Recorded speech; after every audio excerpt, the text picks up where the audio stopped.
Why does God wants to talk to you? Number one, because you are his child.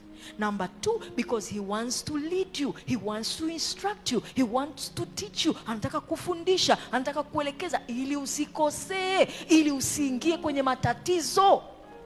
Haleluya. Na namba tatu na mwisho, na nitaishia hapo. Kwa nini Mungu anataka kusema na wewe? Kwa nini Mungu anataka kusema na wewe? Mungu anataka kusema na wewe kwa sababu hataki uishi maisha ya kutegemea madalali. Hataki uishi maisha ya kutegemea mtukati. Mungu hataki uishi maisha ya kutegemea madalali wa kiroho. Mungu hataki uishi maisha ya kutegemea mtukati. Mungu anataka ujifunze kumsikia wewe mwenyewe, kwa sababu Biblia inasema pazia la hekalu limepasuka. Kila mmoja wetu ana access ya kuingia patakatifu pa patakatifu. Mungu anataka uwe Mkristo ambaye hautegemei madalali wa kiroho. Watu ambao wanakuja kwako wanakuambia God said, God said, God said, God said. Okay, God said, you heard him. What is he telling me now? Mungu anataka uwe Mkristo usiyetegemea madalali. Dalali anaweza kuwa nabii, dalali anaweza kuwa madalali. Kuna watu wamejiweka kwenye makanisa kama vile they are the only people that they can hear the voice of God. Lie from the pit of hell. Lie.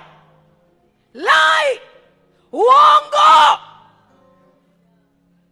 Kuna watu wana act kama vile ni wao tu ndio Mungu anasemaga nao. Ni wao tu ndio Mungu anawasemeshaga. Uongo. Na muiweke kwenye social media. Mungu anaweza kusema na kila mtu. Na kila mtu anaweza kumsikia Mungu. Na hao ndio Wakristo tunawatengeneza. Tunakuja hapa anashika maiki anakubabaisha babaisha. Ninaona Bwana amesema. Unaanza kutetemeka hivi. Mtu anakuja anakuambia wewe unaitwa Steve, unaanza kutetemeka. Professor papa. Kwani wewe hujui kwamba unaitwa Steve? Unatetemeka nini? Wewe hujui kwamba unaitwa Steven? Unachotetemeka ni nini? Mtu anakuja anasema I see ko.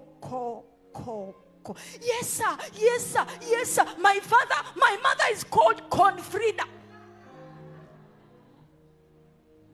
Okay, after seeing ko, what's next? Sina kazi, sina kodi ya nyumba, sijaolewa mimi nataka mume, sina watoto. What's next? Give me the solution of my problems. Give me the solution. We want solutions. Hatutaki michezo kwenye madhabahu. We want solution. Watu wanaingia kwenye nyumba za ibada wana matatizo, wana maumivu, wana machozi. We want solution. We want solution. Amen. Sio unashika microphone and you're pretending as if you're the only one hearing God. Pazia la hekalu limepasuka. Everybody can hear God. Amen. Kill me if you want to kill me. Everybody can hear God. Amen. Wasitubabaishe hapa. Amen. Wasitusumbue hapa. Amen. Listen, you have a direct access to God. Amen. Yes, you have it.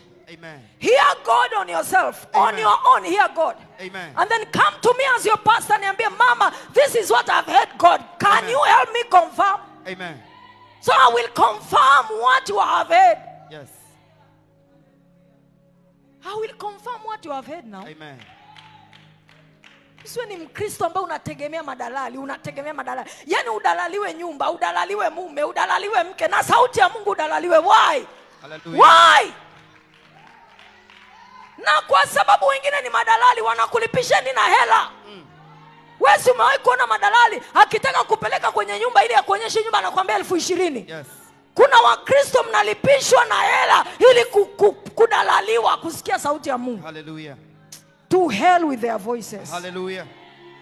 To hell with their voices. Amen. You can hear God on yourself. Amen. Mtu asikubabaishi kwa sababu anashika microphone. Amen. Tuna majambazi mengi wanaosimama kwenye madhabahu. Tuna wazinzi wengi wanaosimama kwenye madhabahu. Tuna wauaji wengi wanaosimama kwenye madhabahu. Wana vipawa, they have charisma, but they don't have character. Yes. They have the gifts of the Holy Spirit, lakini character zero. Hallelujah. Wanatumia maandiko, wanatumia microphone kudanganya na kupotosha watu. Yes. You can hear God on yourself. Amen.